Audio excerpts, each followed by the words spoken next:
who is leading this exercise, who's able to give you more information regarding this.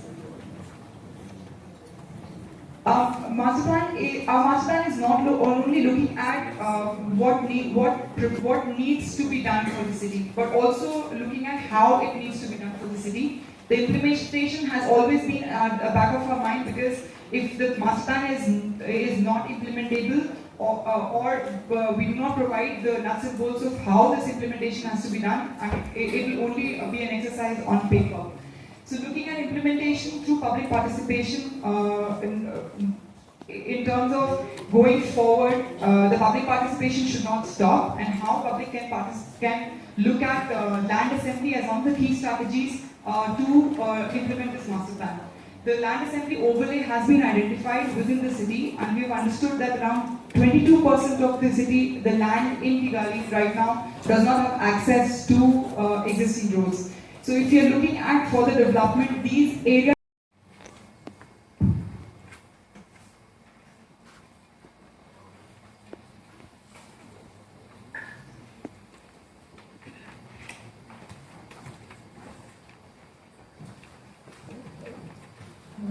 Hello. Hi, can everyone hear me? Hi, good morning everyone. Just to introduce myself again, my name is Gerda van Jaarstra, and my team and I was responsible for compiling this transport master plan over the past.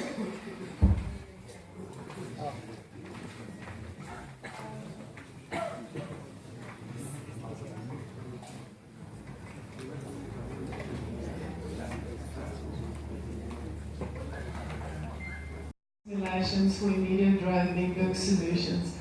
Normally, this is not part of a master plan, but we provided it anyway.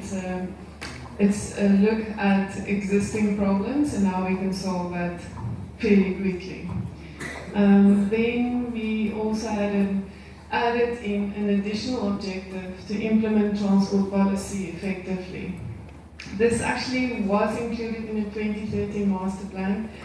There was a reference to a requirement to improve governance and institutional arrangements, legislation and so forth, but it was never an actual objective in the Transport Master Plan.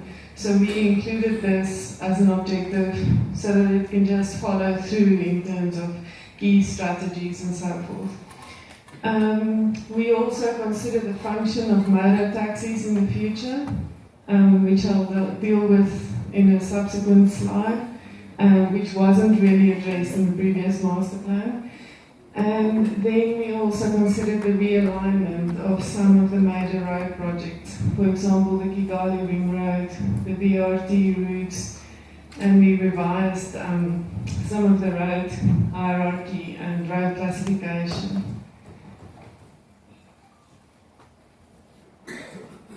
So just to reiterate, the goals for City on the Move is to become a public transit-oriented city, to establish a comprehensive strategic road network, and to create a sustainable transport network.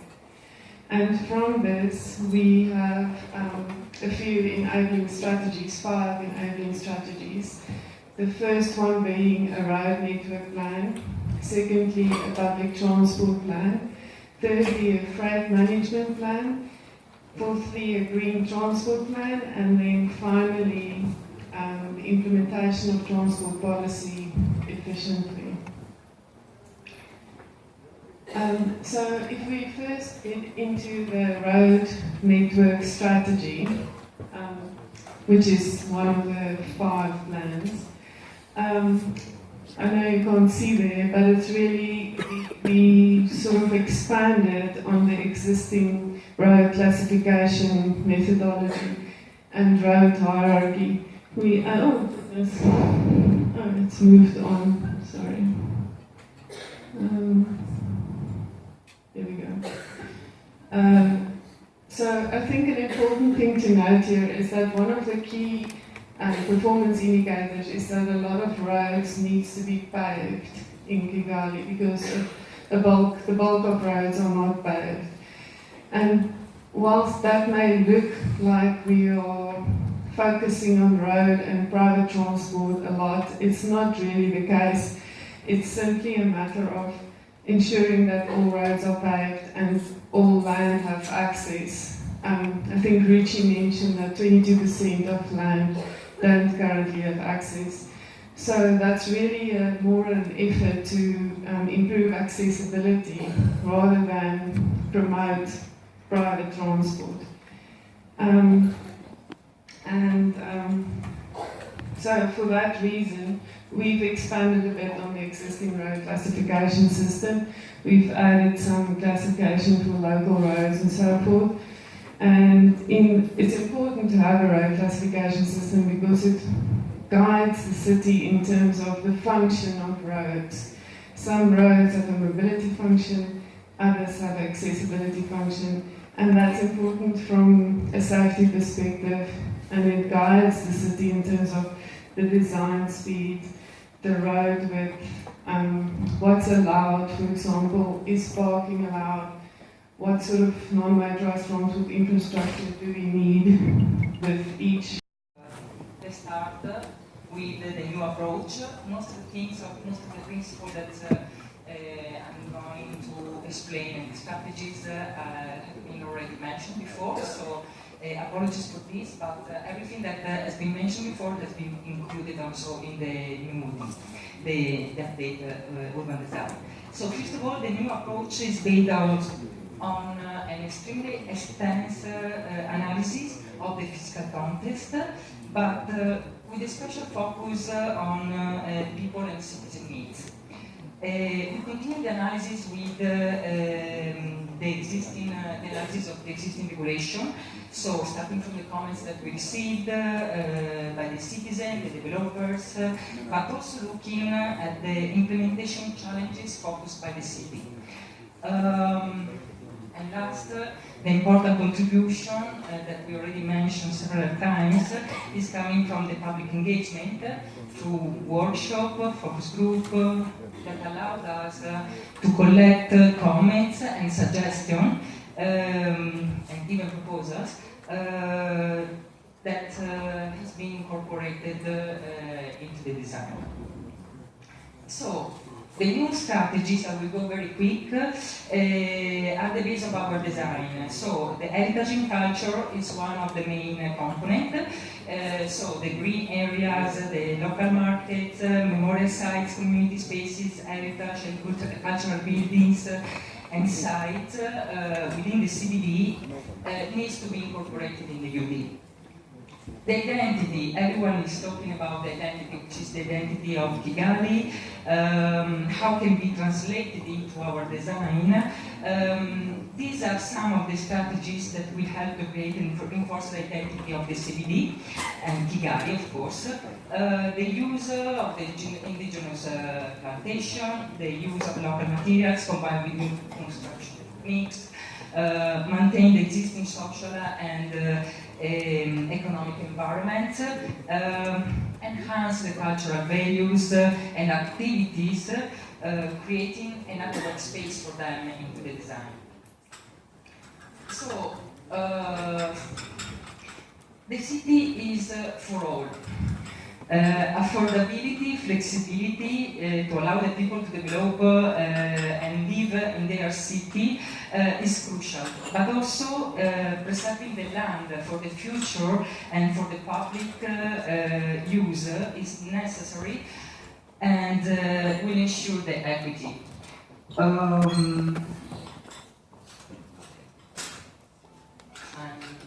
And non-motorized transport, overcome the physical barriers that we have in the city, ensure the accessibility and the blocks permeability are at the base of the mobility and accessibility strategy.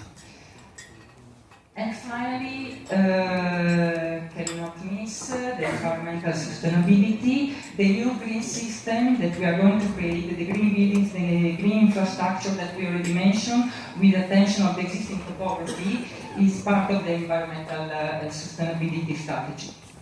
So let's start with the new urban design. So what is new?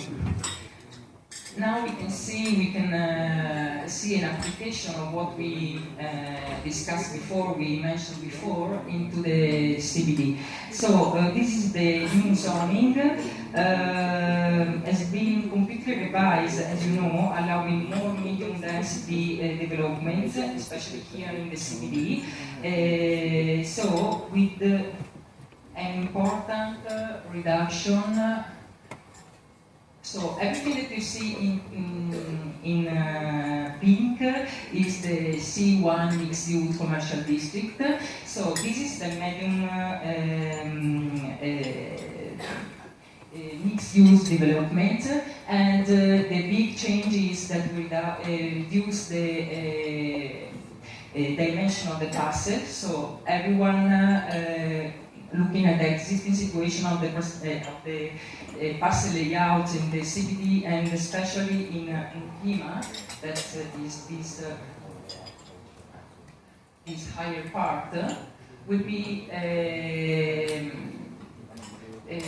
facilitated to develop with the new zoning.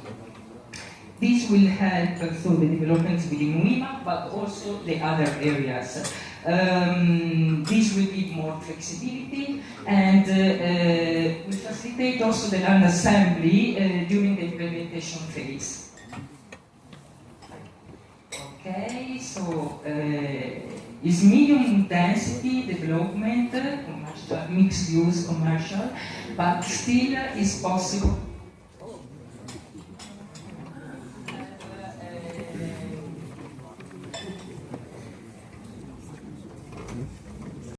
A place for VIP.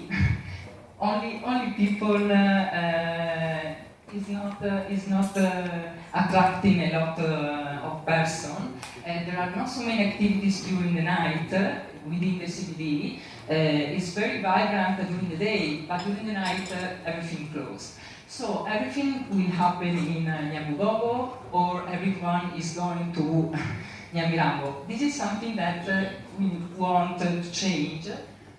So creating these new green corridors will activate also new activities, a new mixed use along these corridors that will give more attractiveness of to this area. So all the corridors that are going to the wetland will be activated. Sorry. Active frontage along the BRT corridors will be another element that will help to create more vibrancy. There is the revitalized historical commercial center that at the moment is not is vibrant only during the day, but can become more during the night. Also. And the new wetland front. So new activities. At the moment, the wetland front is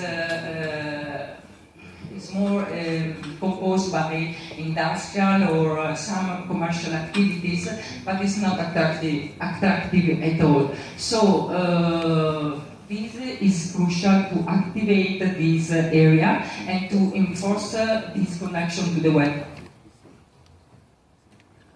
And finally, we arrive to our planning areas. So the planning areas are 7. Most of them are the same, and you can recognize them. So the Kigali Centralville roundabout, the CBD core that has been transformed into the CBD transit is starting from the KN1 roundabout, going to the wetland.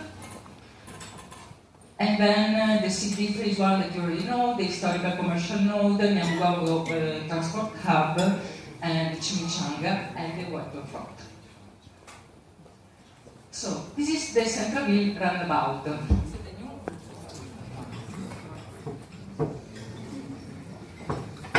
This will be a sort of gate and a link between the two areas. The CBD transit is starting from the KN1 roundabout and is going to the wetland. So it's a corridor, a pedestrian corridor, that is crossing all the area. The challenges here were a lot, especially private properties, topographies. So the core of Muhima and the CBD will happen here. The main connection to the wetland park will be in this corridor, together with the other corridors. So this is just a special district, let's say, but all the other corridors are at the same importance. They will be developed with the same importance. And then the link between the CBD and Muhima. So what is new is also the program that we are proposing in this transit, starting from the roundabout. We go through the historical node with the church and the memorial site, passing through the educational and religious cluster, where we have the existing buildings, religious and educational buildings that will be incorporated. So not anymore areas that are excluded by this UD, but everyone will be involved in this new plan. The new central market, we need a new market because the Nürnberg market is not working. There will be some public spaces that will accommodate a temporary market, local markets or weekly markets, but here we can take place the main important one. So even for the CBD, this will become the most important market. And the Muhima cultural cluster. So we need space for culture.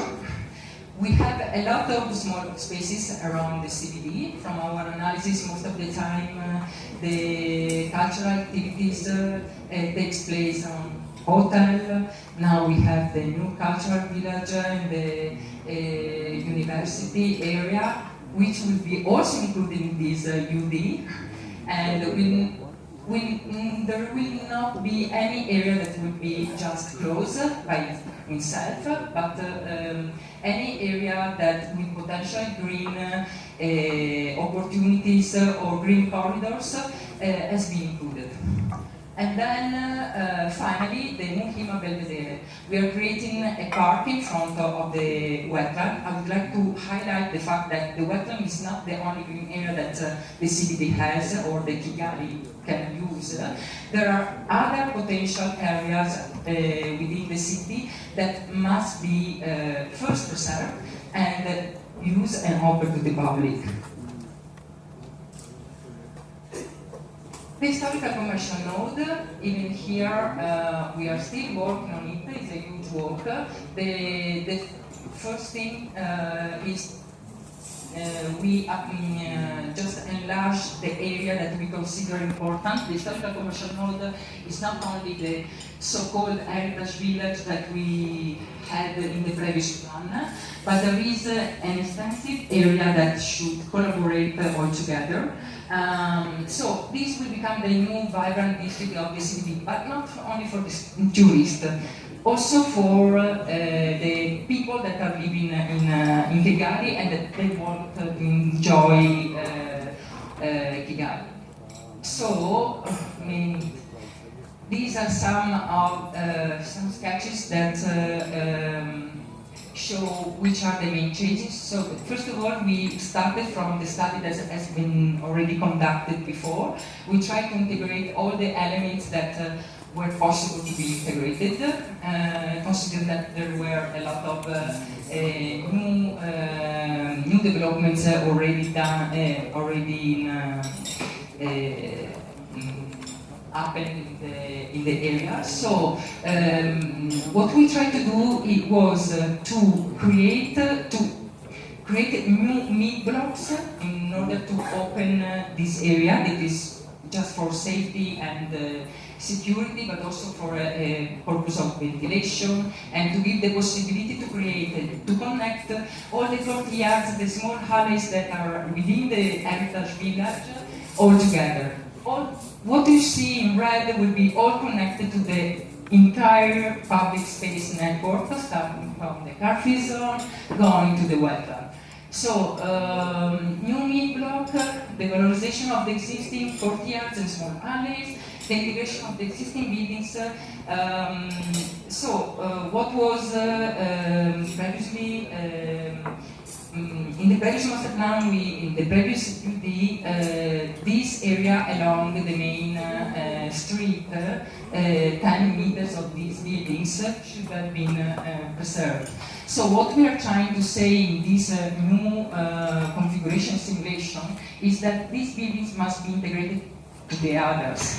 So cannot be just a facade, but must be connected to the entire network of spaces. Okay, CBD phase 1 is already ongoing. We have a clear land, already developments are there. The big changes that we are proposing is to open, to create active frontage along the main road going to the along the main road. New corridors, so no closed blocks. New corridors that are connecting the upper side to the wetland. A new park in the central view of the CBD phase 1 that connects directly to the wetland. So it will become a sort of new gateway to the wetland. The Nyabogogo Transport Hub, okay, is not only the BRT station, which is very important.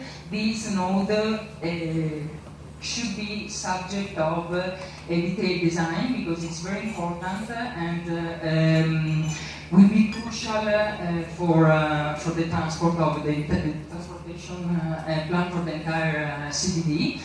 But it's not only this. So we expand our area to try to connect Nyabugogo to Nyabugogo through new green areas like the park we are creating around the prison, the new connection through the BRT. So all this area will be completely permeable and everyone can arrive to Nyabugogo and will be connected to the CBD as well. Also in this area, we are going to create a promenade, we are going to take advantage of the Pasi channel, the rivers that are going to the wetland. So revitalize this area is essential, it will be a prime area, and all the residential area will be included, incorporated here. Even the R2 facing. We are not going to develop the area of R2 where we have some interesting residential simulation that we can do, but everything is already integrated. Okay, and then finally the new reconciliation garden, so Chimichanga area that has been cleared several years ago, now will become a park and will take place a new cultural space for Kigali. So the reconciliation garden will be linked as a touristic attraction, but also for the residents. Will be linked to the touristic map with all the other memorial sites, but will be also an open space and a public space where people can go and enjoy the view of the wetland and also the connection to the wetland that I hope will be possible with the new master plan of the wetland. So we need to have a wetland that is as much as possible accessible in the respect of the nature of the wetland. Okay, and finally, the last part, the wetland front. So this will be a prime area, will be in front of the wetland, so will be quite interesting to living there and passing there. All the connection to the wetland will be reinforced through new open green corridors.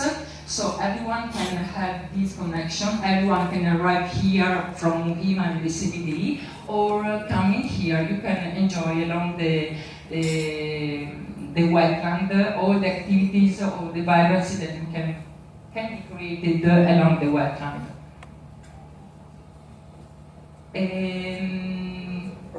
This is it. Will be more fancy the final image. Now we are still working on it, but this is the final appearance of the CBD, Nyarugange CBD, with the update, with our update. Thank you so much, Anna. And this brings us to the